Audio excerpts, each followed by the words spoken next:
վերջերս միեդը որոշում էր կայացրել մարտի 1-ի գործով եւ ըստ էության արձանագրել էր, որ պետությունը այդ ժամանակվա իշխանությունը Ռոբերտ Քոչարյանի գլխավորությամբ մեղավոր է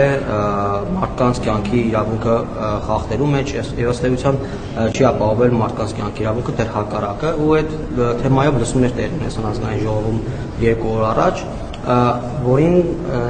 հակից որևէ մարդ ներկա չէր, պարոն վարչապետ, չնայած մենք գիտենք, որ տարիներ շարունակ այդ թեման այն թեման է եղել, որ ՀԱԿ-ը շատ կոպիտ ասած մոնոպոլացրել է եւ անընդհատ ինքը ներկա է եղել բոլոր միջոցառումներին, ինքն է գլխավորել այդ միջոցառումները, բայց այս անգամ չկային իրենք ազգային ժողովում, ձեր գործընկերներին կամ նախկին գործընկերների ներկա չլինելը ինչպես կբնութագրեք։ Դե ներկա չլինելը արդեն բնութագրում է, ես ինչ բնութագրեմ։ Չեմ բնութագրի, թողելով ոչ էլ կմեկնաբանեմ, էլ ինչ կա մեկնաբանելու, այդ ներկա չլինելը արդեն եւ գնահատական է, եւ մեկնաբանություն է, եւ ամեն ինչ։